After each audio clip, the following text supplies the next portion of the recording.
Namaste. Gems from Savitri. I think the last gem was where we spoke about the heart's wish, its hope that there will be a better world, that God will one day walk bare and bright and beautiful right to our naked eyes. He can be seen.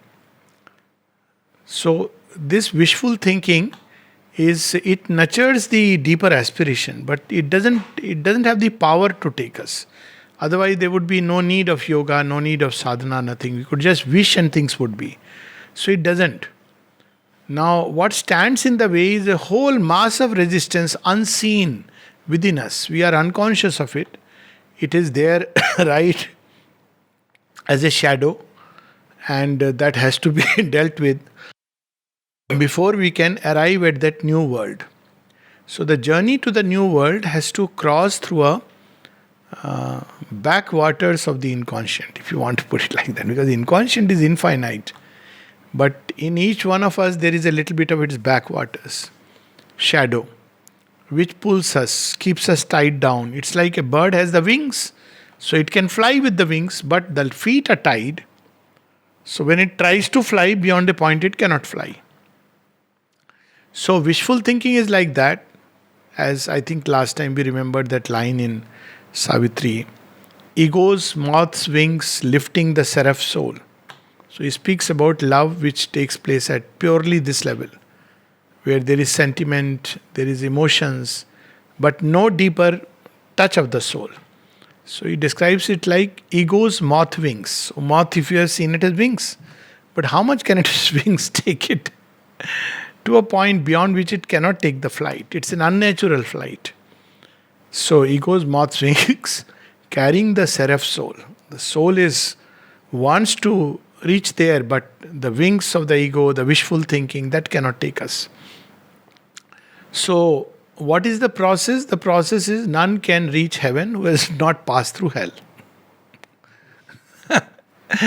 And we can almost say if you have not gone through hell, then you are not a candidate for heaven.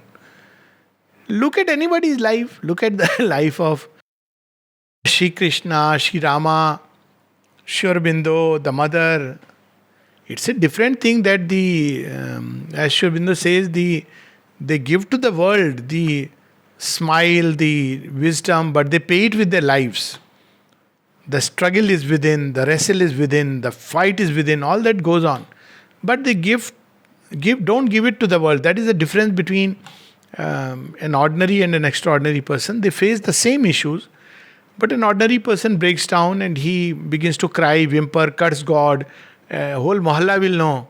Slowly the whole world will know that, oh, he is in so much trouble, so much agony. This is the ordinary life of humanity.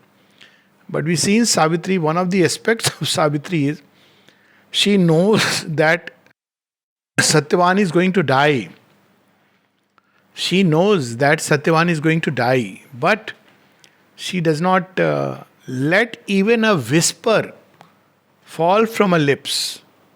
She keeps it all within, because that's what makes Savitri. It's not that she is going through a different experience. If you read Book 8, it's a very human experience of Savitri. She is wanting more and more because she knows Satyavan is going to die.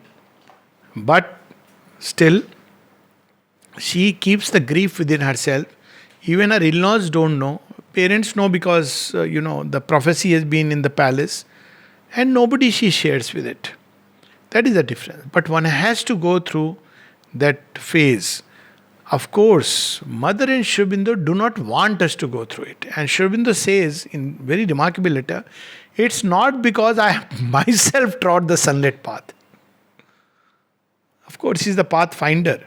He can't say I'll go through he has to create the path. So he says it's not because I myself trod the sunlit path, and I am very well aware of the dark night of the soul, which is spoken of in the Christian pilgrims. But myself and mother do not want my children to go through this. But the demand of sunlit path is such that, as he says in Savitri, few are they who tread the sunlit path. It needs complete surrender, acceptance, total sincerity is very difficult. So people go through that. But nevertheless, what is important is that however dense the night, one should know this is going to pass away. This is a temporary thing. Dawn is round the corner. Sun is going to be there. And to endure with faith. This is what, at the end of the journey, this is what mother says that in, I think, 1964 or 65. My child, only two things are needed: endurance and faith. Darkness will come. Have faith in the dawn, not in the darkness. Don't believe in that darkness is omnipotent. It can come temporarily, but the sun is the eternal truth. And sometimes, not sometimes, very often, darkness is a shortcut. This is something new that Sri Aurobindo reveals. It's not a very good way to take this shortcut deliberately. But if it comes, take it that the divine is taking me through the smash door procedure. You know the smash door procedure, no? Smash door procedure is, there are two kinds of people who go for a beautiful concert. One is who go save money, buy a ticket, then they stand at the door, entrance, and then they enter and whatever seat is given. The others don't want to go through that long, painful, difficult process. So they do gate crash. So gate crash is like that. So when you pass through darkness, know that he is taking us through gate crash. Why? Because the concert is started. You don't have time now to, get the money and buy a ticket. So he says, come, I'm going to take you through this. And he, along with us, crashes the gate. So that is the bhav in these lines which we are going to read. They come at the end of Book 2, Canto 8. Beautiful lines. At the end of the world of falsehood,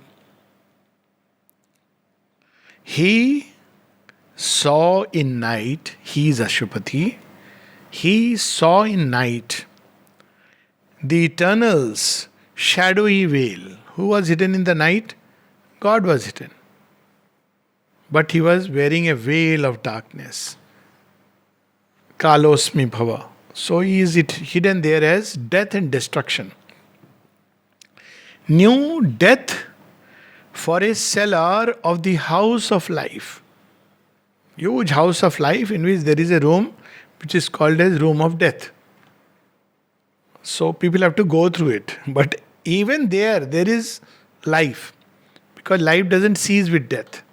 It only goes, changes form, and its mode of experience is different. So new death is a cellar of the house of life. It's just one of those rooms through which we have to pass.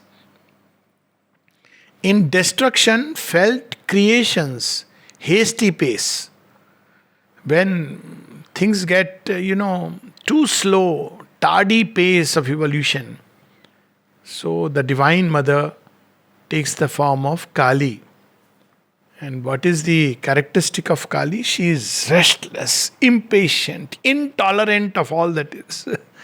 What does she do? She paves the way rapidly.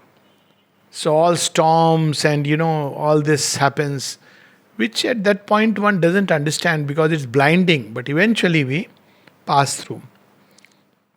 In destruction, felt creation's hasty pace, new loss as the prize of a celestial gain. If everything is being snatched from you, you must know that God intends to give you something which is far more precious. And He's just waiting for you to empty the rooms. Knowledge is being taken away. He is going to give fresh knowledge. Love is being taken away. He is going to give you a far greater, truer love. If strength is being taken away, the strength that we believed is my strength, He is going to give us something far greater in terms of might and strength. It reminds me of a story of a person who was very well connected in the political circles. I wouldn't name the party, but one of those big leaders, he would call up and hundreds of people will come. So we got close. I was working with the Air Force and I was also in the center. So he started calling me Bade Bhaiya. I don't know, probably I was younger. But he started, and then he would say, once his wife had a very small little issue, and all that it needed was, some probably burn, and there was no need to do anything. But big people, oh, they will do a plastic surgery and replace that skin. So I'd also suggested, what is the point? It's a small little patch somewhere. How does it matter? So, nay, I know this, and professor and everybody, and well, went through that whole process, and I, that always living in that state that I can, one phone call, hundreds of people will come to help me. One cannot imagine that she died of a mismatched blood transfusion. Something that one never expects in modern hospitals to happen, but it happened. And she died. And nobody could realize that why her blood pressure. It's a small little surgery. Later on, it was discovered that it was a mismatched blood transfusion. So it was a shock, complete shock. But his life changed after that. It took a very beautiful upward turn. All this ego world smashed. So I still remember when, on the day when or a few days later, there was a meeting and I had gone there, and that time on the Gita, Dr. Maheshwari's book had come, From Crisis to Liberation. I didn't say anything, just kept my hand on the shoulder and gave him this book. And he saw it, cried, and then later on, till date he remembers that, that changed my life. An event which could have shattered, it did shatter, but it rebuilt him in ways which he had never imagined or expected. So that's what life is. Life knows how to reinvent and rebuild itself. So whenever we confront such things, when everything seems to be taken away, then we should know that this too is his play. And that's what he says, new loss as the price of a celestial gain. You don't want to lose the ego, forget the self. This is the condition. You want to keep to the ego of various kinds. I am this body, I am this mind, I am this surname, I am this wealthy, rich merchant. Okay, keep it. I am this famous doctor, keep it. But you won't get the true self. That's for sure. So new loss is the price of a celestial gain. See, this is how things get distorted. Like in Islam, recently people were talking about Bakrid, no? So you're supposed to now look at in its origin, the story is very different. The story goes that God or whoever appeared and he told the, whoever was the yogi at that, I think it was Prophet Muhammad's story or anyways, some person who was aspiring. And he told him that you have to sacrifice your most favorite thing in the world. So he picked up his son. He said, he's my most favorite one. But as he's about to sacrifice, suddenly God appears and says, you don't have to do this. He says, but you have a command. I have to do this. Command has to be followed. So he says, okay, you can sacrifice a goat in lieu of the son. Now, story is crude in many ways, but we have many stories. But behind it, there is a kernel of truth. Now what has happened, you pick up any goat from the market and sacrifice it. But what one has missed out is the original story where you have to sacrifice your most precious, your most favorite object in the world. And the goat, of course, is a symbol. Goat is a symbol of all the greed in nature. Sacrifice that if you can, and then you will find God. So this, without this price that we pay. Now, of course, it has become a distorted story and everywhere we have the same. So, new loss as the price of a celestial gain, and hell as a shortcut to heaven's gates. So, this most precious thing in the world is nothing else but our ego. It is not something outside us. It is because of the ego that I feel so and so is most important to me. If supposing, I often used to raise this question to myself, and I have shared it with some of my family members. I said, supposing I was born elsewhere in some other family, would I feel the same deep love that I feel for my parents today? Or for family members? So obviously the answer is may or may not. So then you realize ki how pernicious a thing ego is.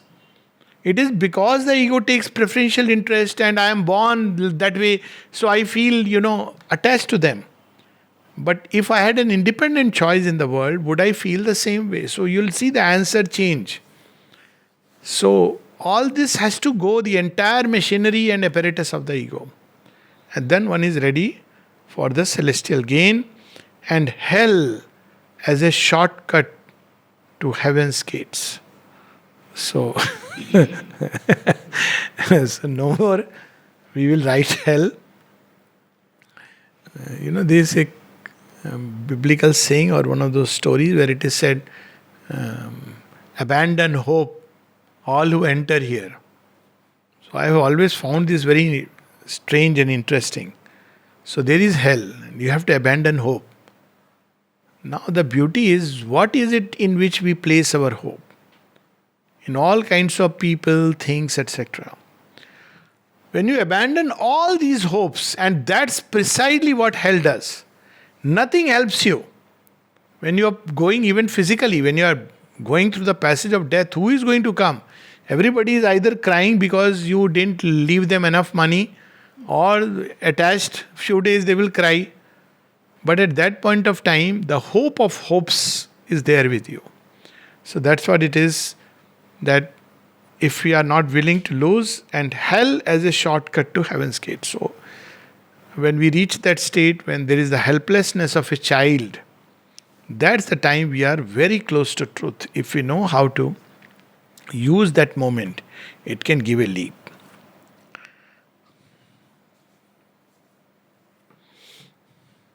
And he also gives a key when we are going through this difficult passage. With that we can stop. And that key is the divine name. A prayer upon your lips and the name. For winding through hell runs the heavenward path. Courage their armor, faith their sword. They must walk, children and soldiers of the army of light. Courage and faith and the name of the divine constantly going inside, and a prayer. And this will take us through everything in the journey. And there are scenes that will come.